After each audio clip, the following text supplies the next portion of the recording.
Man, What? Pat. Oh, I already What said happened? it. Guess who's producing tonight? Yeah. Shawn already gave it up. Patty. Patty, you got to let it go to the curtain for a little longer before we jump into the countdown, because on the live they only got to see 3, 2, 1. Yeah. See, these are the things James needs to fill me in on, Yeah. Well, I'm good when you it's tell me work in what to do, but progress. if I don't know, Now everybody's saying it's echoey. Well, first Yeah. off, I don't know where the echo's coming from. Try coming through Text Jamesy, Pat's see if he knows how to fix computer. it. Anyway, we'll get started. Am I echoing? What's Shawn? up, everybody? Great to see you all. Welcome to Shawn and Lacey Live. Tonight we are giving away $300. Back the canasta is set to $300. And what that means is that we're going to be drawing 3 lucky names. We have in the digital canasta, we've uploaded the names of every single Black Diamond Club member and every single Book Yourself Solid Network member. If you want to join Black Diamond Club, just simply go to www.blackdiamondclub.com for a mere $99 a month. You can receive so much goodness. You get a weekly podcast and you get access to our Facebook group. So many cool things going on. And if you want to join the Book Yourself Solid network, so Book Yourself Solid is more for people that are just getting into the business. If you're trying to get your business off the ground, go to www.bookyourselfsolid.com. The Book Yourself Solid network is for people that are wanting to learn the fundamentals of a service-based business. You want to learn marketing, you want to learn sales, you want to figure out what should be on your website, you want to learn how to network. All of the fundamentals are in Book Yourself Solid network. Mere $49 a month. We have weekly trainings that we drop every single week. I put a training one week, Lacey the next week, and the brilliant and amazing Matthew Kimberly, he drops a training. Then, of course, you have access to the Facebook group where the 3 of us are constantly monitoring to answer any questions that you have that pop up along the way as you're building your business. As a part of both groups, you get access to our amazing in-person workshops. We're literally in the final countdown here for BDC Marketing Matters. This is coming up on November 2nd and 3rd at the amazing JW Marriott Turnberry Hotel and Resort in Miami, Florida. Oh, it's going to be so amazing. This is a Thursday and Friday event. You know what's cool about this event is that on Thursday, we meet early. We start at 8 a.m. 8 a.m. start time. And then we break from 12 p.m. to 4 p.m. Plenty of time to hit that amazing beach. Look, you could actually even probably get in a round of golf, if not all 18, maybe 16 holes, depending on how slow you play. Listen, I can play 18 holes in 2.5 hours. But you're a wild man. You could hit the beach, hit the pool. They have an amazing water park. You could get in some golf. Maybe you could just go hit some balls. You could network. You could chill. You could do whatever you want. And then we meet back again from 4 p.m. to 8 p.m. And then on Friday, 10 a.m. to 6 p.m., followed by our amazing end of year blowout for Black Diamond Club members. You got to be there in person. And then on Saturday, you and I are going to be around. We'll be at the resort, at the pool, hanging out, answering any questions that anybody might have. Not just at the pool. You know where else I'll be? At the bar. No, the water slides. We've already talked about this. Gosh, I'm so excited for the water slides in the Endless River. That's where you'll find me, people. Just a special shout out. I saw Sonia Archer on here. She said it's her first time live with us. So sweet. welcome. Sonia, may your name show up when we go to the digital canasta. You might be taking home $300 tonight. We love handing out cash. Yeah, this is awesome. We also are off, man. We have just I don't know who made our schedule. Somebody. You did. You made our schedule, to you us. crazy man. All right, this weekend we are off to SoFi, the experiential mastermind. If you're in Southern California, because otherwise it's probably kind of late for you to be making plans. This Saturday, we're hosting an intimate mastermind, 10-person mastermind on Saturday. Then that evening, I don't know, 45-person VIP dinner. The stars come rolling in for dinner. We're going out to Ruth's Chris. We have this private room reserved where you'll get special, intimate, one-on-one time with amazing people at the dinner. And then Sunday, as soon as doors open at SoFi Stadium, we're pouring in. We're going to be in our perch suite as well as our on-field suite, filling that bad boy up. We're a little bit oversold. Is that what it's called? It's called a perch suite? Our suite's called a perch suite. The the cool suite is called an on-field suite. You got to be on the field. That we don't own that one. No, all the games. We own the perch suite. Yes. We have up high, I guess. We're perch suite people. Perch suite people. We're a little oversold on the football tickets, but we'll sort it out. We'll get that sorted. Our daughter was just calling us saying, "Hey, do you have tickets for me to get into the game?" And you're like, "Well, we're oversold, but we got you. If you want to come to the mastermind, you want to come to the dinner, you want to come to you want to come to part, hit us up. Let us know." And while Shawn keeps talking about all of our announcements, I want to make sure that tonight is Ask Me Anything night. So make sure that you are getting your questions geared up. So you can ask us whatever you want. Your biggest question, concern, obstacle, or opportunity. I remember I had an opportunity at one of our VIP dinners with Angelo Pizzo, and he was like, "I love what you say about that. Questions, concerns, obstacles, opportunities. You have an opportunity tonight. It's only $300, so there's only 14 of you right now on. God, so you and 13 other people with a shot at asking us absolutely anything. So when it comes time, when I always think like, man, I'm excited for this weekend because when people are like, hey, what questions do you have? All of these amazing people, Major, Clinton Sparks, Rob Riggle, all these amazing people that are dropping in. Like, I can't even remember now all of the names that are coming. It's incredibly impressive. I even started thinking myself, like, what questions do I have for this person? What questions do I have for that person? In case they ask me, like, hey, you got any questions? Hunter Cloudis is going to be dropping in, Sheena Shea, Brock Davies. Like, what questions do I have that they could help me with? And a question could be like, hey, could you introduce me to, Camille Grammer? I don't know her last name anymore, but I don't know. Maybe Sheena Shea might know Camille. Maybe she could introduce you to Tom Sandoval. Oh my God, get out of here. Anyway, moving on. All right. Do we have any more you should have your questions all queued up and ready to go.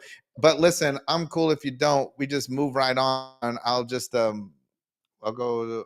I'm gonna watch Billions tonight. We have to read last episode of Billions. This episode of the Shawn and Lacey Live is sponsored by the fine folks at Inherent. Yeah. Hey man, you got to go to www.thisisinherent.com if you need to be fitted with some new fine threads. Hey, they also do women's clothes too, custom made women's clothes. Go to www.thisisinherent if you want to get fitted up. Oh my gosh, they dress me for a lot of our office hours shows. Yeah, they do. And they actually just sent you a suit that you got to put on so that they can get your measurement. It's not actually a suit. It's a pattern. It's a pattern. Yeah. Okay, I don't know what that means. What is going on with the James Lewis Roselli's comment stuck in our frame there? Can we? Yeah, get that out of there, Roselli's. Roselli's don't pay us no money. I know. They're not our. There we go. Well, now we can see sponsored by Inherent. Thanks, Pat. www.thisisinherent.com. Hey, let's go to questions. Or we got more stuff to? I don't know. Do we have selling more What's things? Oh, we can't hear you now. Because we could hear Pat earlier. But that's right. good. I figured that solved the echo. But Shank Dilly Cup's sold. I mean, I don't know if we got any spots left. Everything's getting sold out. It's sold out. Shank Dilly Cup. I think that is. So did you figure out that extra tea time for us today, Pat? Yeah. Uncle Patty will be there, and I'm playing. You got to pay to play. Well, you know what that means? No. That means that we can squeeze in a player or two more. We could squeeze in a few more. I could squeeze in up to 3 more players because he got me an extra tea time today because Skip Weiss flying in. He's like coming right off the plane. I think that Yeah, but Grant's Oh, coming for in the night Monday, before. Skip is walking off the plane with his clubs. And then he's getting it on the tarmac. Boom. Straight to hole number 1. No warm up. There we go. He is back to defend his title. Because you can't have a champion not defend their titles. Skip Weiss, he's in. That means that I have a few more spots. No, everybody, Cassidy, you are good enough. Everybody is good enough to play in the Shank Dilly Cup. I think we need some women to show up though next year. Cassidy, I think you and I should play. Yeah. I think that'd be good. We got questions. All coming right. in hot. Let's go questions. All right. Let me see. I saw some questions. Oh, I also got to say, because everybody saw my post. So we are doing SoFi this weekend. Yeah. We're doing Miami the following weekend, and then we're off to New York City. And if you are in New York City, we're going to be hosting it's not a VIP dinner, but it's going to be a very high level special dinner on Thursday night. And then Friday, UFC 295. We're super excited that we'll be rolling up to 295. It's going to be a blast. We lost the main event. I know. You told me that this morning. I can't believe the main event is going to be us. We're going to have a great time. We've got a great dinner planned on Friday, great dinner planned on Thursday. I don't have a great dinner planned on Wednesday. We'll be there Wednesday, but I'm going to sort something super fun out for the two of us. Go shopping. It's going to be great. That will be our after marketing matters decompression. Perfect. All right. Question. Love it. Questions. All right. Matt Musgrave is asking, how do I gain a deep understanding of my target market when selling B2B? Secondly, how do I attract more ideal clients with ads? Well, those are the first one's super interesting. Yeah.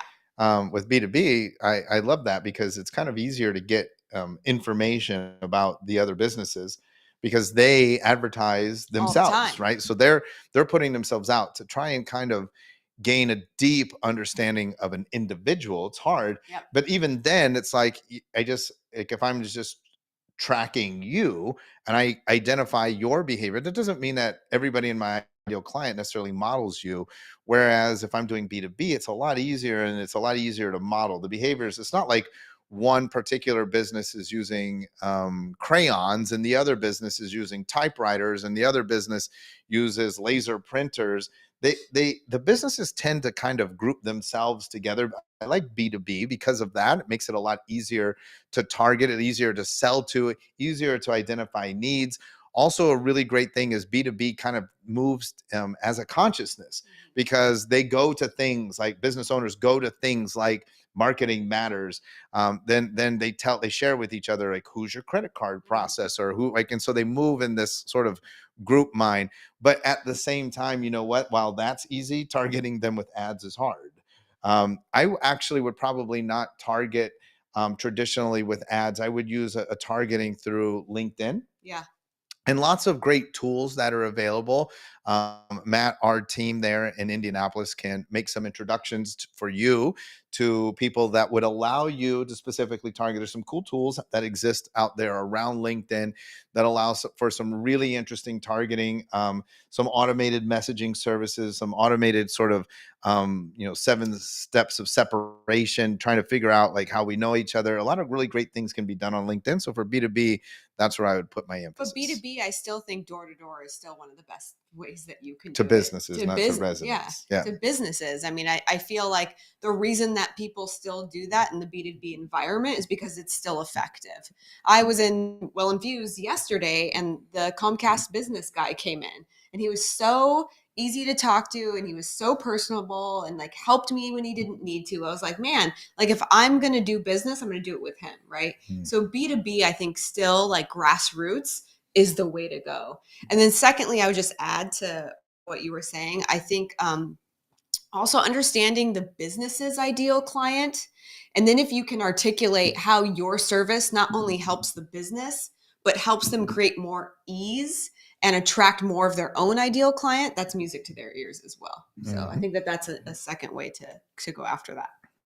All right. Next up. Next question. Next question comes from Coach Brian Hall. He says, who are your mentors and what is your biggest advice that stands out with you that continues to impact your life? Well, that's a It's tough hard. one. Well, it's not hard, actually, I don't think, but it's what's hard for me is then defining mentors, right? Because sometimes Mm, people are asking like coaches. mm. Um, I think I have a myriad of mentors and for different areas of my life. yeah, and so that's like when you Yeah. say mentor, that's where it gets a little bit tougher. But if we were going coaching in business, of course, David Meltzer, Jay Abraham, Michael Port, Mhm. and I would put them in all of those in sort of the mentor category. Super excited. Jay's got some interesting stuff coming down the pipeline. And so I would say that. But then there's like, mentors in life, Yes.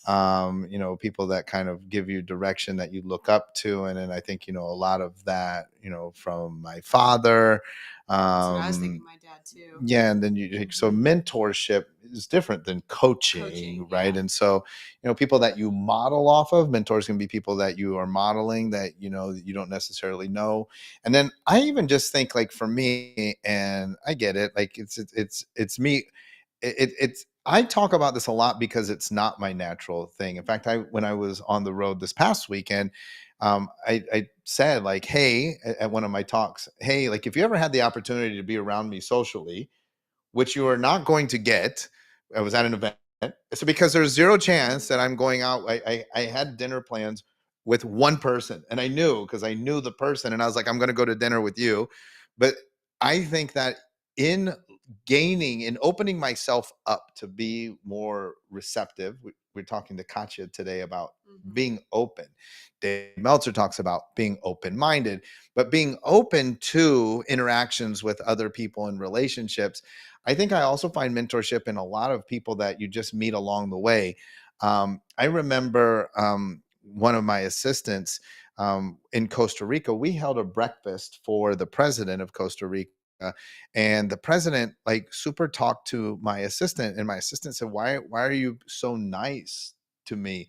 And the president of the country said, you know what I've learned that I learn the most from the people that provide the service, whether it's the Mm. assistant, the maid, the janitors. I try to go and befriend them because, Mm. but see, those people are mentors. And Brian talks about this a lot on our show every Tuesday. Tuesday morning on Instagram, 10 a.m. Eastern time, Tuesday, we have a live show with Pastor Brian Hall. And he talks about this, that there are people, and a lot of people do their job and they don't love it. There are other people that do their job. They might be Mm. cleaning hotel rooms and love it. They're Yeah. so excited about it, right? They're in the right job and they're just excited that they have that job and they love doing it and they show up with joy in Or their they're heart. just a grateful, joyful person Right, and would be but they're happy also whatever but they're they're also not, doing. yeah, they're Yeah. not doing something that you're like, well, I hate Yeah, this, for right? sure. And there's so much to learn from them. I look at that too, and I think those people are mentors as well. What Yeah. about you?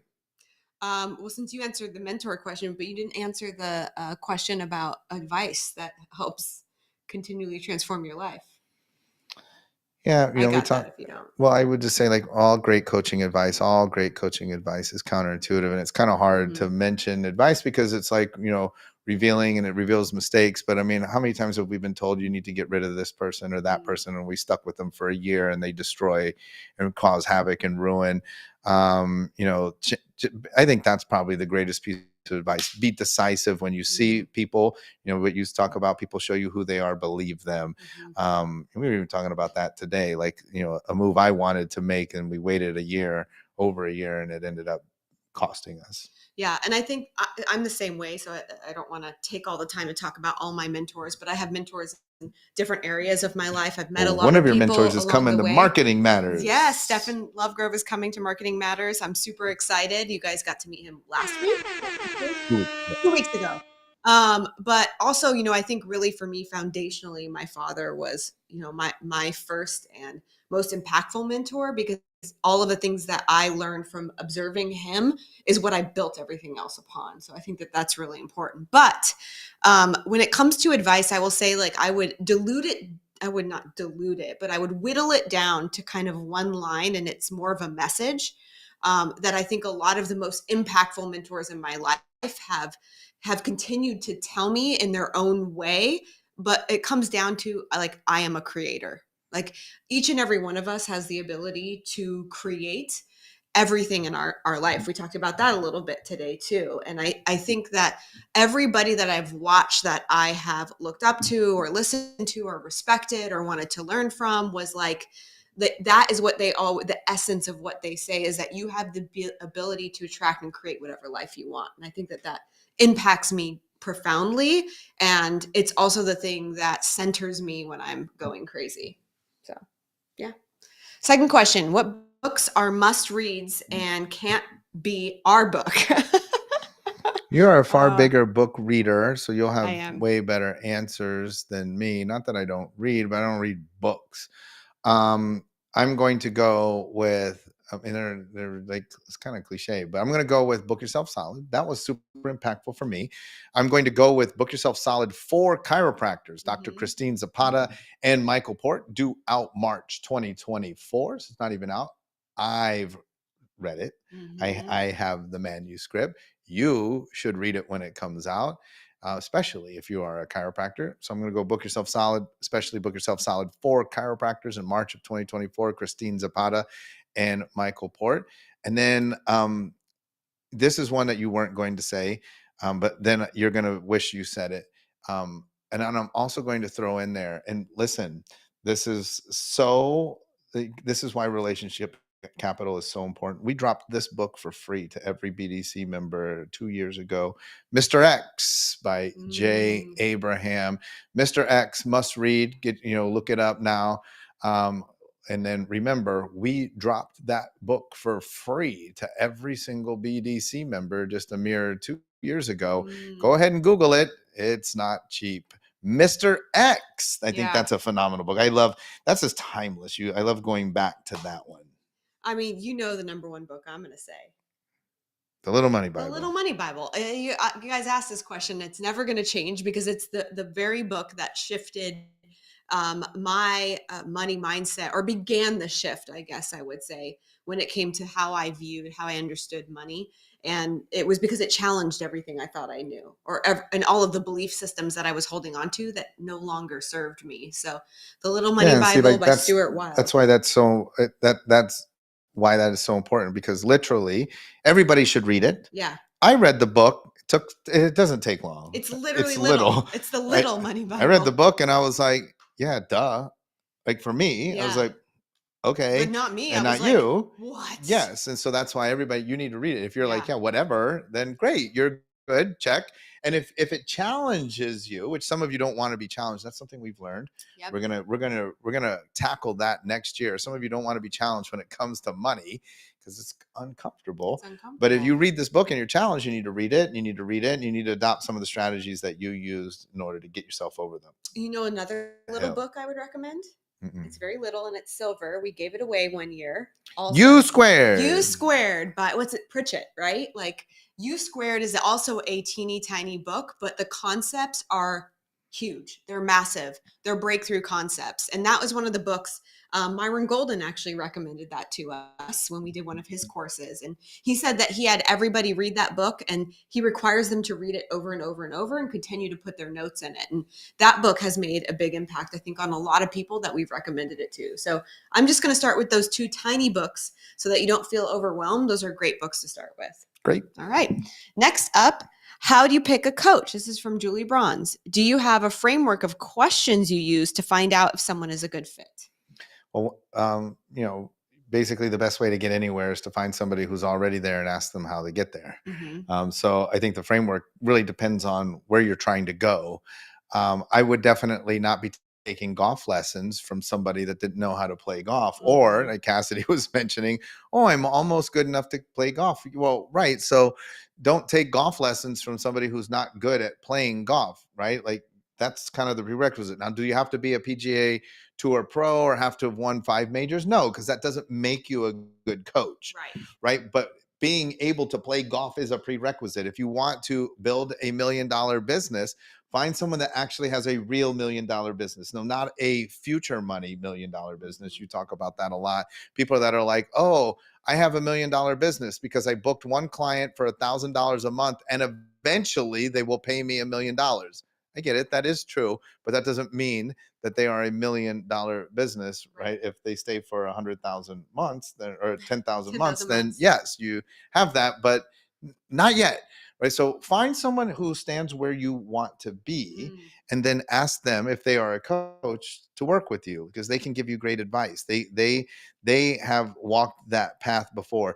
Another thing though that makes them a good coach, though, I would want to know their style. I was just gonna say, so my question would be, is what's your coaching style? Mine is just direct. Yes, I want to make sure that it lines up with the way that I can learn best. And a lot of people don't respond very well to direct coaching. Nope, they don't want to be told where they're dropping the ball or falling short, or hey, that is a really shitty idea. Some people get a little bit take that too personally, and then that actually shuts them down from being able to extract the lesson and the concept. So It's I like think love languages. it Like is. I actually I don't want a coach that's going to talk to me for an hour and not say anything. Yes. Like, and I find that when I'm receiving coaching, my coaching calls are done.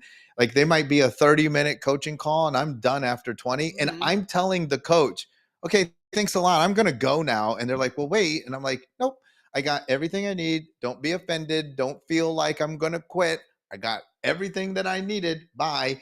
Right. Yeah, just as an aside, you saying that when you're talking about love languages, everybody's read the book, The 5 Love Languages. A book that Shawn and I read that really helped us was a book called How We That's Love. a past question. Too late. It's not, because you were talking about love languages. I don't remember who the author is, but that book, we read it a long time ago, probably 8 years ago.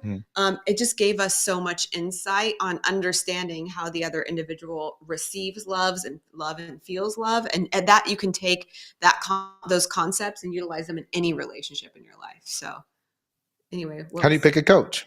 I already said that would be exactly what I would ask. I want to know, talk to somebody that's already where I want to be going. And then secondarily, I want to make sure that their coaching style fits. That's easy. All right, next up. How did you learn to hold conversations with complete strangers without sounding like a dummy or having the conversation fizzle out? Again, it's just different styles.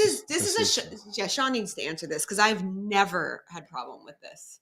Well, Dave Meltzer, again, be more interested than interesting. You learn that. And then you ask questions, right? So asking open-ended questions, not closed-ended questions, not like, oh my gosh, is it cold in here? Yes. I mean, because that has the opportunity for it to fizzle out. Asking open-ended questions like, hey, so Cassidy, what business are you in? And well, I'm in this business. So what do you love about what you're doing now? What are some of your biggest projects that you're most excited about? Those are open-ended, and they begin to talk, but they're also interested, right? Like, so what are some of the challenges that your industry faces, and do those translate directly into your business? It's just carrying on this conversation. But then I love the value questions are, would it help you if, and we talk about this in your relationship plan, you have to know all of the assets that you possess. I think that a lot of people find, if I'm just being grilled, so what's going on in the world of wellness, and what about chiropractic, and how's Sherman College? And I'm in situations like that. I'm like, what is this? Like, am I on 60 Minutes? Like, is this an interview? Then the value questions are, would it be helpful if I made an introduction, or if I, provided you with, or if I shared a couple of if I sent you a couple books, or if I, right? Like, then when you start to pour value into them, I think that also carries on the conversation. And listen, guys, don't forget, if the conversation is going and I've poured value into you, could you help me? Hey, would you be willing to help me by making an introduction too? And this is why. Or could I ask you just one really important question that would really help me, be beneficial to me for some of the things I'm facing in my business? Because I've preemptively thought of this, but I'm not just going to run up to somebody and be like, hey, can I ask you this question? That's one of the things that I've learned too, playing golf. I used to hate when people would ask me, well, what do you do? But one of the things too is you can draw that out, because I am the guy who, when I'm done talking to you, I'm just leaving. And I'm just like it's over. Like, we've done, like, that's it. Goodbye. And then I just go off and talk to someone else, or go home and leave, go to bed. But at the same time, like, the conversations don't just like fall off a cliff if you learn how to just ask those open-ended questions and keep stringing them along. Yeah, I think for me, like, I've just I actually am really interested in people and their stories and like what's going on with them. And I think energetically, I'm just a very open person. I'll talk to anyone, anywhere, no, any time of day. Like that's just how I've always been. I used to say I always had a flashing light over my head that says, "Tell me anything." People stop me in the grocery store and tell me the craziest stuff. But I think that's also an energy thing. I'm open to that, right? But secondarily, I'm really good at what I would call like disarming people right from the very beginning. So making them feel like they can let down their guard and feel very comfortable. And I always do that like with a one-on-one, like personal connection. It doesn't matter if it's a business conversation. I'm going to ask them, "Hey, do you mind if I ask you, oh, where did you get that necklace? It looks like it's very special to you," right? So I like to go into a conversation, disarming people and making them feel safe and comfortable right off the bat. You won't have to worry about holding the conversation. You will have to worry about, how do I get out of this conversation, because they're going to want to talk to you forever. Good stuff. Huh. We have lots of questions. So many questions. I know. Let's do it. What's next? What resources did you use when writing your book? We used other people. Right? I mean, I would say like the book was like conglomeration, is that the right word, of all of our life stories and a lot of the content that we were already teaching. So it's not like we had to go do research or do a lot of that. We just needed a guide to help us figure out how to put it together. So Yeah, I at don't that know. time it was, I mean, Tucker Max's company, Scribe, was the resource. Right. Yes. That's what I don't know Yeah. if that was what they meant, like what we read to write the book, or like to get the content. The content in the book is content that is derived from real life stories, from life Right. experience. Our content now shows up in all. I could name 3 or 4 coaches out there who use our content and forgot where they got it from, but the content came from us building our businesses and our lessons that we learned through trial and error. Basically, I am a big advocate for your biggest mistakes or what give you the ability to teach. And so if you meet somebody that's never made any giant mistakes in their lives, then they're not really able to teach it. And earlier Yeah. we were talking about like coaching. I know that one popular, like, I wouldn't take advice from somebody that was terrible at golf, but you know what I would take advice from? For example, relationship advice from somebody who was divorced but now has a great relationship. Yeah. Versus, I mean, it is good, somebody that's never been divorced, but someone that was divorced and learned the lessons. I would want to learn from them, like, because if you had the perfect relationship, oh, we've been married for 75 years, it's our 75th anniversary, but you were never divorced, you also don't know what that's like. You can tell me, and I asked that, like, dude, what's the secret to staying married for 75 years? But I also know how to really botch it up, right? Because I've been there, but I also know how to have a really great relationship.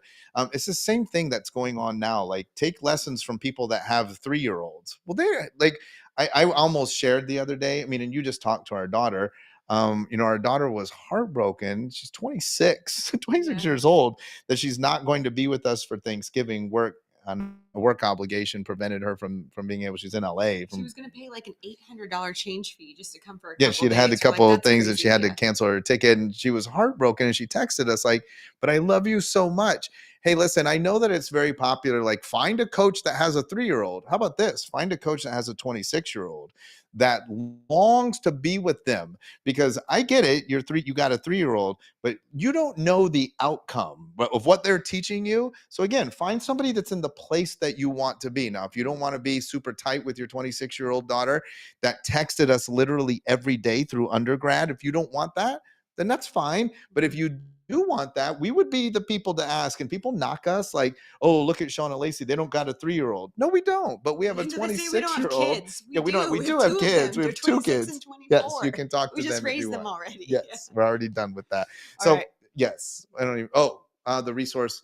They went through a little bit of a rough patch, so I'm not going to give them a full But there's endorsement. probably other companies Yes, that also do this. but we used Scribe with Tucker Max. I do think that from what I've seen, I think they're getting it back together. I think they're getting their game back together. But I mean, do your homework. But they help guide you on It how to was create. It was super it easy. was so easy. Super easy.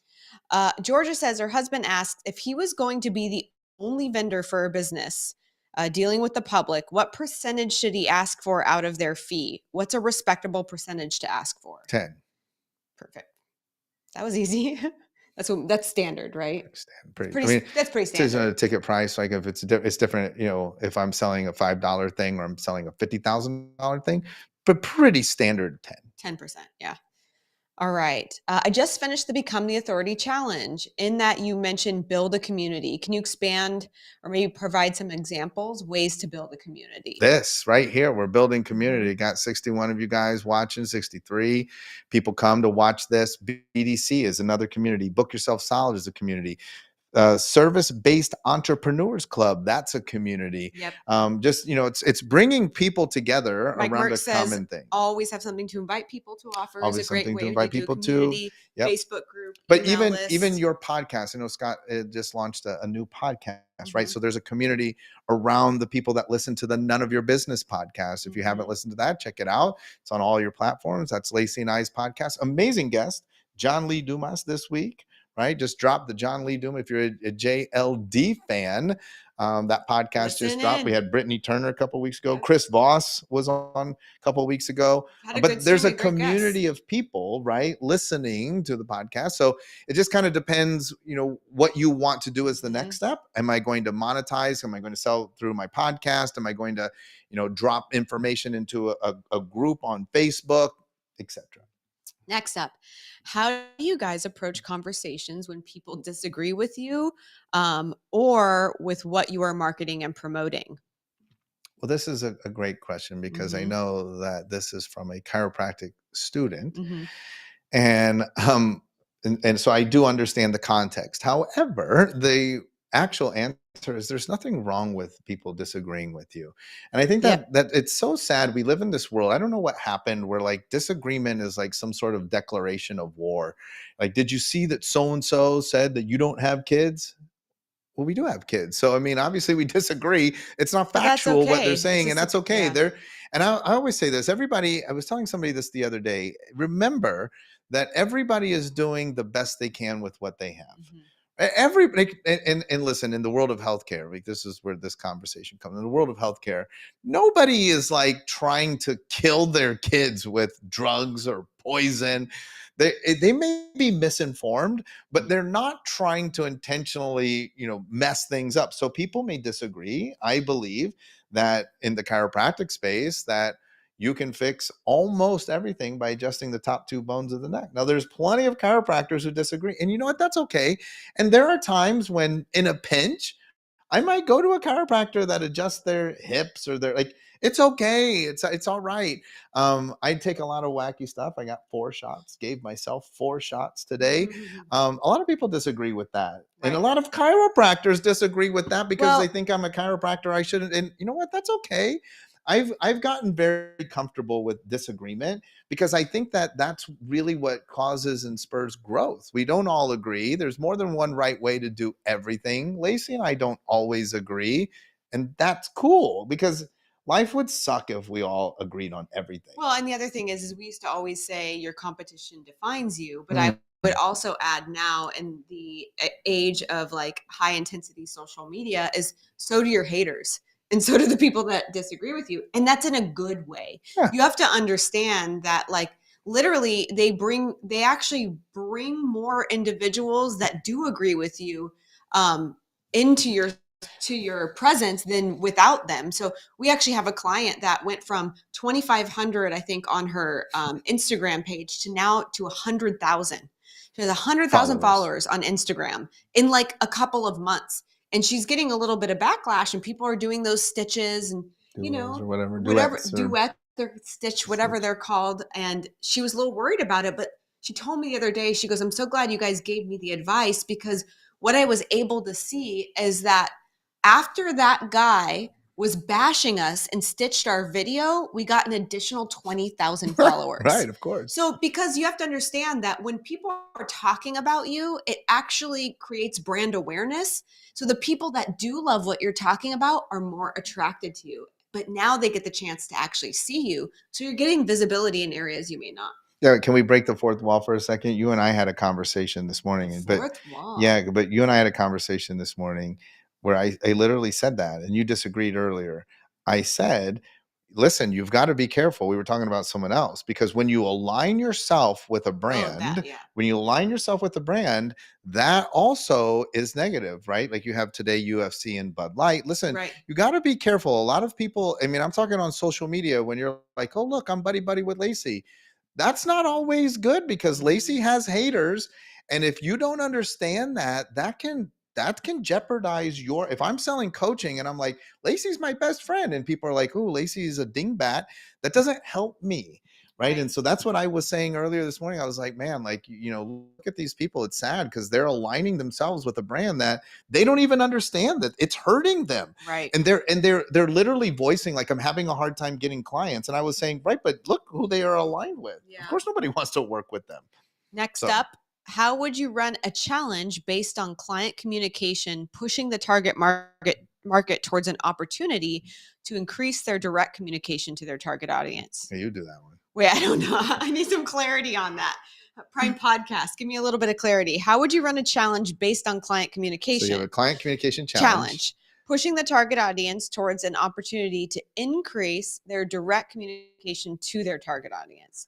So essentially what you would have to do is just create a challenge, teaching them how to better articulate their message. And then I think you would have in the challenge, if you were doing it over the course of 4 days, there would be how to clarify and articulate your message. Then you would talk about how to deliver your message, how to find out where your ideal client is viewing these messages, and then how to amplify the message. Yeah, that's off the top of my head. Well, I don't know how would we run it? Like, how would the content be? But yes, that I would, break my content down to teach them across, basically four pillars. 4 main points of it. How would I run it? I would have first, client. I think one of the biggest things that people run into is they don't have first their community built. Then they run, it's the same thing. It's like you're trying to run ads into a cold audience, trying to launch a challenge into a cold audience is hard. Yeah. So how would I run it? Like I would build my community, then I would offer it to my community at low barrier, no barrier to entry. Mm-hmm. We have a challenge coming out very soon. It's imminent. It's coming out very soon. Right after marketing, pretty much. That challenge is going to be free. It's going to be free. Yep. We'll have a VIP upgrade, but if you want to be a part of it, absolutely free. First time ever that we're running a free challenge. And so we'll see how that goes. We'll see how many people jump in on that. I love it. Okay, Archie, this might be our last question. Hi guys, how do you know or know when is a good time to do a brand change, color, logo, etc. for any business? I think so. This is really interesting. Number one, I just want to preface this with I think that most people overthink how important their brand is. And I'm not saying that to be rude or to be mean. This is one of those direct coaching moments. And I'm telling you from experience, the specific chiropractic centers, we created a logo and we created a brand. And oftentimes when you create that, you like get emotionally attached to it because it's the what? It was terrible. I created it. It was terrible. It was my work. I was the author of it. It was terrible. It was terrible. But a lot of people, when you create your first logo, pick your colors, put your brand out there, there's a lot of blood, sweat, and tears that are behind that. Not necessarily in the creation of it, but everything else that it represents. And so a lot of people are attached to it. You have to understand, though, that's you being attached to your brand. That's not necessarily the public. Right. And so I think that's important to understand. Yeah. And I think that I think the answer to the question is when you take a look at your brand and it is no longer represented. I was going to say when it's stale or out of date. And it doesn't represent. Right. And it's so hard. I mean, I got to be totally honest with this viewing audience. I don't know if I get in trouble. It's my opinion. This is my opinion. It's my opinion. At the Sherman College of Chiropractic brand doesn't match what we're about. And I'm like, nobody gets like, and again, right? Chiropractors are going to lose their dang minds, but nobody gets the arrows. Nobody understands what the heck's going on with and I get it. We do, but we know. Yeah. A student who's at Florida State University has no idea what the heck is going on with his arrows are up and it's like you guys are confused or something fell from the sky and it bounced and shattered in a million directions. But we do things like that because they have this like internal symbolism. And, chiropractors, especially upper cervical chiropractors, really botch this up because you think that the spine, nobody understands what the heck that vague abstract spine is. Upper cervical doctors that put the crosshairs on the neck, like that's like the sniper shot, right? Like like that means death, right? Yeah. And so when your brand, you look at it and it's no longer representative, it's time for a change. Here's the other thing I thought you were going to say. Hold that thought though, because I think it's really important, because you evolve in your understanding of what people perceive your brand to be. And oftentimes as you mature as a business, your ideal client shifts and changes. So as soon as your ideal client shifts and changes, oftentimes your brand doesn't even match something that they are attracted to. That's a clear indicator you need to change it. And you can change often. I think that people don't understand it. And all you got to do is Google, look at Starbucks, look at Taco Bell, look at Arby's. These are all shocked at how many times they recent. changed their brand. Yes, their these logo. are all recent. You would be shocked at how often they do a rebrand. But yes, you don't remember. It doesn't throw you into shock. Right. And so you can do these rebrands on your own business. You're afraid. You're like, oh my gosh, what's going to happen? Like nothing. You're just going to change it and then it'll be cool. And people will be like, oh, I love that. They won't even realize what happened. And then it will be the brand. They won't even remember the old one. But yes, that's exactly what happened. Is I started researching how to change your logo and brand. And I was like, wow, I totally forgot that that's what Taco Bell looked like. And I was a consumer, a very big consumer of Taco Bell in my high school days. And you just forget. So it's your attachment. You have to detach from it and just create things that are up to date. And maybe we do this one week. Maybe James will put this as a topic and surprise us. But one more thing because we could do a topic on branding, but one more thing, a lot of you guys mess up with logo. And what I love, Lacey is really, really good at this. She did the rebrand at the specific. You need to have a logo. You also need to have an icon. Yes. And this is where I just don't see people, understanding. If you see, we have some new gear at the specific chiropractic center that has the icon. It's a hat with just the icon. Starbucks has a logo and an icon. McDonald's has a logo and an icon. Nike has an icon, right? So it's like, Adidas, an icon. And there's so many things to consider when you're creating. Most people confuse those. And so most of you have a logo, and no icon, and that makes it difficult to brand. Right. No icon, hard to brand. I'm just putting a logo everywhere. Find your icon. Did we get more? Oh, Aaron O'Connor got vanilla ice cream in your honor right now. Thank you, Aaron. Now he wants it. I love Aaron should put her question up. Like, hey, you're so funny. Is that good or bad? I saw that on her Facebook. Brooke Lyon. Current ways to grow a new Facebook page. Yep. Well, again, this is, and we'll help you when you come to Marketing Matters to grow a Facebook page. If we're trying to grow a Facebook page, we're going to teach you this at Marketing Matters, but I'm going to create content. I'm going to be prolific. I'm going to produce content every day. I'm not necessarily going to create content, but I'm going to publish content every day. I'm going to allow the organic algorithm do its thing. You're going to tell people to invite their friends. I'm going to find content that performs and I'm going to boost that content. So how do I grow a new Facebook page? I boost good content, not crappy content, but I boost good content. If you're not following us on our page, what is it? Service-based Entrepreneurs Club. Service-based Entrepreneur Club. Yeah. It says club. Service-based Entrepreneur Club. You'll see that's exactly what we're doing. We're growing that page. So join us there. Well, that's a page. Yeah. That's a group. Right. It's a group. So that's why I was wondering, there's a difference between a page and a group. The mechanism is the same. Kind of. Okay. He's going to teach you more at marketing. He will teach you at marketing, yes. What else do we got? Any other questions? No, people just want their money. Let's draw names. I gotta watch Billions. It's already 8:49, folks. Pat, you gotta watch Billions. Move that final episode on Sunday. Comments are getting stuck on your little screen there. Brian Hall's comments. I don't know where they're coming from.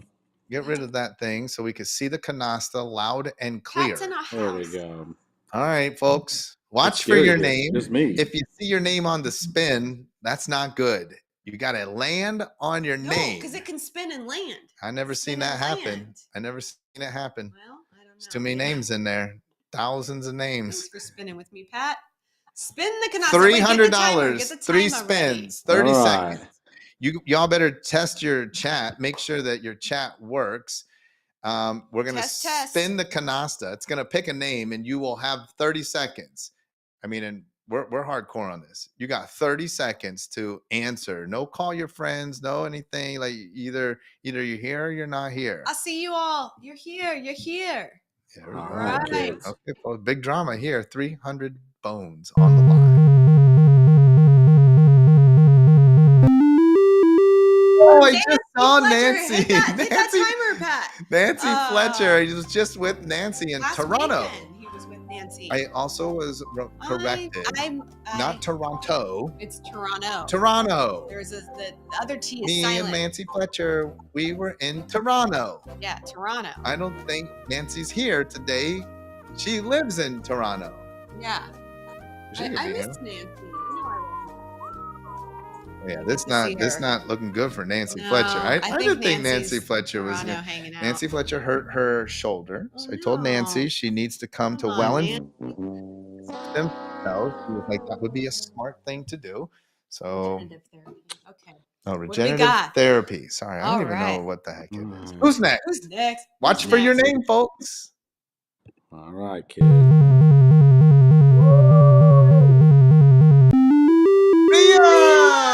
I was just talking about Rhea this weekend. That's funny. Me and David Durham, we were like, hey, how's Rhea doing? I know. She's Rhea in Chicago. In Chicago.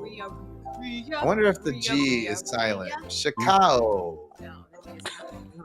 No, not Chicago.